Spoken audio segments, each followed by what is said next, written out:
আসসালামু আলাইকুম আঙ্কেল আন্টিরা। আজকে আমার আম্মুর হাতে রান্না করা মজাদার মাছের মাথা দিয়ে লাউয়ের রেসিপিটি আপনাদের সঙ্গে শেয়ার করতে যাচ্ছি।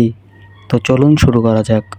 রান্নার জন্য আম্মু এখানে পাঙ্গাস মাছের মাথাগুলোকে সুন্দরভাবে কেটে নিয়েছেন। তরকারিটি যেহেতু লাউ দিয়ে রান্না করা হবে তাই এখানে আম্মু লাউ কেটে নিয়েছেন।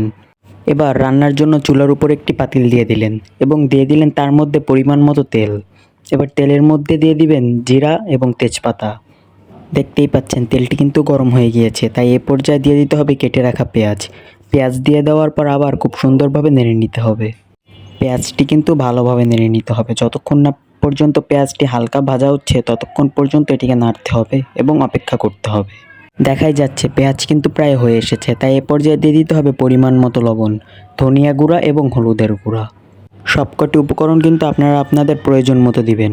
এবার মশলাটি ভালোভাবে কষানোর জন্য এখানে পরিমাণ মতো পানি দিয়ে দিতে হবে। এবার কিন্তু ভালোভাবে নেড়ে নিতে হবে। পানিটি গরম হওয়ার জন্য অপেক্ষা করতে হবে। পানিটি যখন গরম হয়ে যাবে তখন এর মধ্যে দিয়ে দিতে হবে পরিমাণ মতো কাঁচামরিচ কুচি। এখানে দেখা যাচ্ছিল কাঁচামরিচ থেকে কিন্তু ধোঁয়া উঠছিল। এর কারণ হচ্ছে কাঁচামরিচগুলোকে কেটে ফ্রিজে রাখা হয়েছিল, বিশেষ করে ডিপ ফ্রিজে, এই জন্য এর থেকে ধোঁয়া উঠছিল। এবার খুব ভালোভাবে নেড়ে নিতে হবে। মশলা কিন্তু প্রায় কষানো হয়ে গিয়েছে, তাই এ পর্যায়ে আম্মু দিয়ে দিলেন কেটে রাখা মাছের মাথাগুলো। মাছের মাথাগুলো দেওয়া হয়ে গেলে আবার খুব সুন্দরভাবে নেড়ে নিতে হবে, যাতে মাথাগুলোর সঙ্গে মশলা খুব ভালোভাবে মিশে যায়। তাই এখানে আম্মু ভালোভাবে নেড়ে নিচ্ছিলেন। এভাবেই কিন্তু বেশ কিছুক্ষণ নেড়ে নিতে হবে। মাথাগুলো যাতে ভালোভাবে সেদ্ধ হয়ে যায় সেজন্য এখানে ঢাকনা দিয়ে ঢেকে থাকতে হবে। ঢাকনা তোলার পর এবার কেটে রাখা লাউগুলো দিয়ে দিতে হবে। এখানে আম্মু একে একে সবগুলো লাউ দিয়ে দিচ্ছিলেন। এখানে অল্প একটু লাউ দেওয়ার পর খুব ভালোভাবে নেড়ে নিচ্ছিলেন এবং পরবর্তীতে আরও লাউ দেওয়া হবে। এখানে লাউ দিয়ে আম্মু ভালোভাবে লাউয়ের সঙ্গে তরকারিটি মিক্স করছিলেন। এখানে দেখা যাচ্ছে সবগুলো লাউ দেওয়া হয়ে গিয়েছে, তাই এখানে আম্মু ঢাকনা দিয়ে ঢেকে দিলেন। ঢাকনা তুললে আবার খুব ভালোভাবে নেড়ে নিতে হবে। খুব ভালোভাবে না, হালকা করে নেড়ে নিলেই হবে। এবার আবার ঢাকনা দিয়ে ঢেকে দিলেন। এবার ঢাকনা তুললে দেখা যাবে লাউগুলো কিন্তু প্রায় সেদ্ধ হয়ে এসেছে।